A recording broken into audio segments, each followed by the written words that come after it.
Hello and welcome to my video. Here I will be exploring the common issue of prison overcrowding. Upon researching the issue, I will in turn observe methods that can be considered as possible aids, focusing on a solution I find most effective. The occupancy level of prisoners for the United Kingdom is currently at 110.7%. According to the Institute for Criminal Policy Research, that is 10.7% more prisoners than our prison system is effectively able to handle. This year, a study by Walmsley has found that in recent decades, the prison population has been at a constant increase. In 2000, we had an occupancy of 64,602, and in a matter of 10 years, that population rose to 84,725. But what could be causing overpopulation?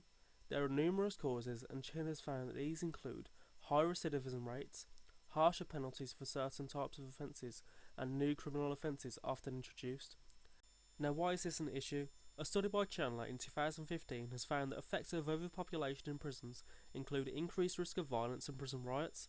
A lack of sanitation has also caused risk of HIV infections being up to 100 times higher.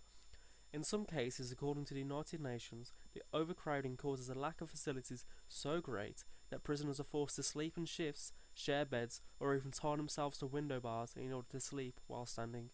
So why don't we look towards using non-custodial sentences for punishments more often, such as fines, community service, or probation orders? Mental fines or community sanctions such as these are often viewed as the basis of restorative justice. Gavrielidis claims that criminal justice systems aim to assume in determining the community from the future offending. However, statistics show that 2 decades between 1993 and 2012, the prison population in England and Wales has more than doubled.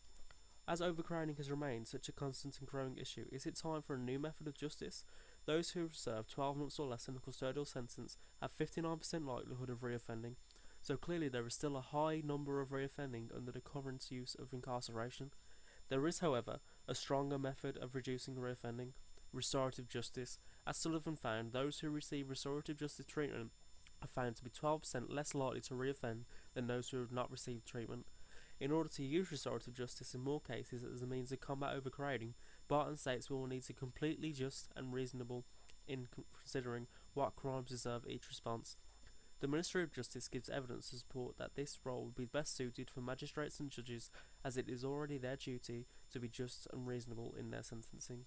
To conclude, we must ask ourselves, should we keep filling prisoners to excess despite the lack of facilities needed to produce reasonable and just living for prisoners, or should we strive for better, strive for a solution, strive for a known improved method of justice that will be effective in decreasing prison overpopulation?